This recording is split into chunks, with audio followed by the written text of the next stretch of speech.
We're here at the Occupy Wall Street demonstration in Lower Manhattan, in the financial district. All around us are people sleeping on the ground, sleeping under tarps. They've been camped out here for more than a month. What would drive people to simply occupy the ground like this? People are not afraid of speaking out, and it's really a great moment for America, I feel, because this is democracy. This is exactly the way things are supposed to be happening. It seems like one thing that people are ready to embrace is the sensation of interdependence between us. Well, what we created in this space was a space for dialogue. There is a kind of consensus around this issue of we are the 99%. A lot of people feel strongly towards that slogan, that's saying that a very small percentage of this country has a very powerful influence over our governments, economy, and other institutions. Things need to change. Things need to change.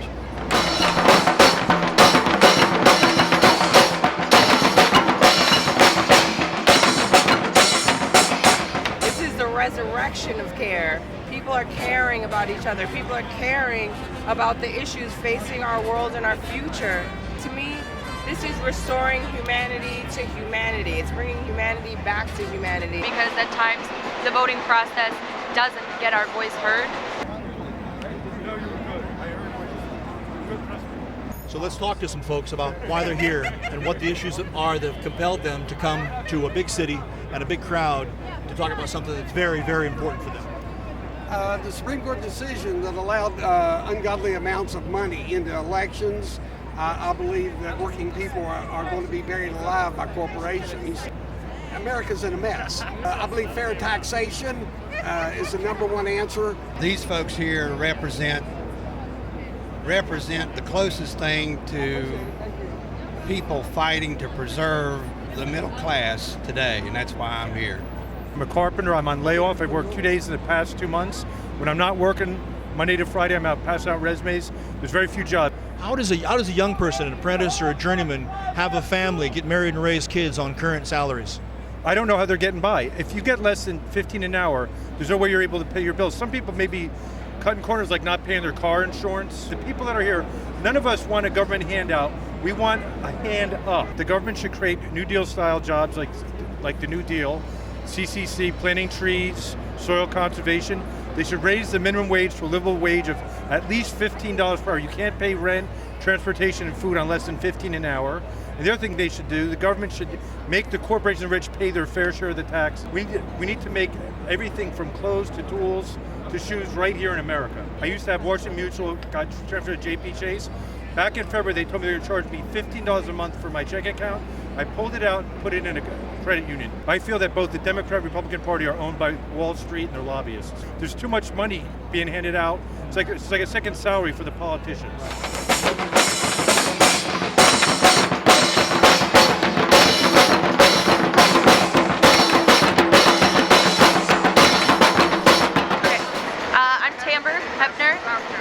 I help out and volunteer with the Comfort Station. What we do here is provide everything that we can to make everyone stay a little bit more comfortable. We do donations of clothes, shoes, cold weather gear, underwear, toiletries. We provide the sleeping bags and the blankets at night.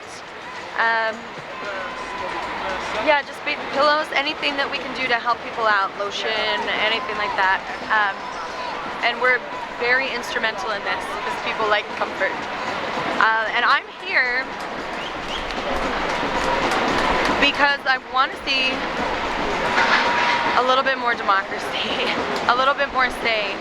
And the peaceable right to assemble is part of our Constitution. So God, this is a pretty impressive gathering. A lot of people feel very strongly about what they're up to. As you talk to people, what issues do you think are the most important ones, of the many that are being talked about? I feel that the prevalent theme of it all is injustice. People feel a certain sense of injustice through various outlets, through various issues that they're facing. Are they beginning to get clear about where they want to go, what the ideas are, and what the difference is between getting somebody else to take action versus taking action themselves? Well, it definitely is a step in the right direction because at least people are speaking out. It seems like people have been just pushed over the line enough for them to come out and finally voice their opinion and finally say, okay, I'm not down with this, we have to do something about it. It is specifically the young people that I'm the most impressed with. It seems like it is the young people that we can learn so much from. They seem to be so much more ready for the realities of tomorrow. And that we can and we should and we must and we have no other choice but to build a new society based on new values where we will be living as one integral world, as one integral society, where a human being, where individual is responsible for his own actions because his actions are affecting everybody else. And the society is supposed to take care of an individual in the same manner.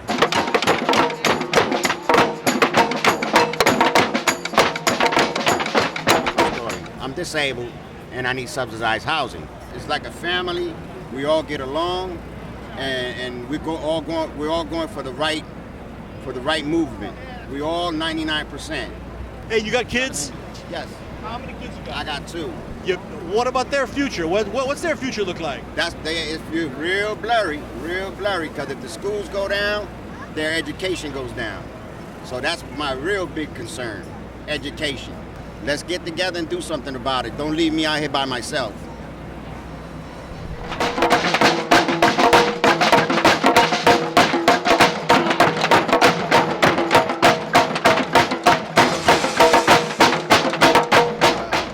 We created a public space where people could come and bring their concerns and bring their issues and have debate around the issues. And it's happened many times. And we're beginning to find unity, so we want to continue to work, find the issues, bring the problems to the table, so we can work towards finding what we want and finding unity around that, and then starting to make demand. I think a lot of the reason, at least personally, and the reason we're implementing this kind of democracy is that we wish our means to reflect our ends. The ways in which that we are working towards change is the change that we wish to create. Do you have any suggestions for people who are listening to you now who might want to join an Occupy movement about how to get that going? I think some of the most important things of a nonviolent campaign is truth, to be always transparent and open, and to be speaking the truth always. Courage, and to be standing strong in the face of oppression, peacefully and nonviolently, and patience. To know that this crisis is generations long and we can't fix it immediately, but to stick with it. I would say a unifying factor is that everyone wants to see change and basically the betterment and amelioration of the people and this earth. It's the first time in decades in this country that the people stand to create change, to enact our legislated right of government for and by the people. Policies are being kept that are destroying our earth, destroying people, and destroying the future. Care is being brought back. On earth and on interpersonal relationships or extrapersonal relationships with walking by people, I feel that there's been this lack of care that's been created. People can walk by homeless people and not care. Corporations can have policies that are destroying the earth, polluting our waters, and they don't care. This I don't care mentality is being erased here because there's a multiplicity, like I said, of reasons people are here, and it's from education to lack of housing to lack of jobs.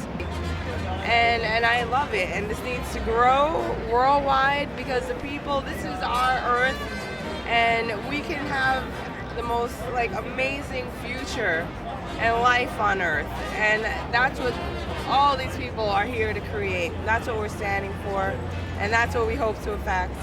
I ask that the people have faith in the fact that they are creators, and there's this whole segment of the populace, the proletariat, that are living like indentured servants under tyranny and hating their life and feeling like they can't affect change.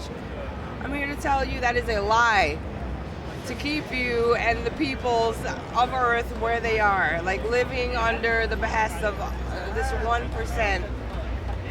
I'm here to say you can affect change. We are affecting change, and I ask you to join us. Join us, believe in yourself, know you have the right to stand up for your rights. We have the legislated right to say, you know what? We want government that is for and by the people. And we want policies that are for and by the people.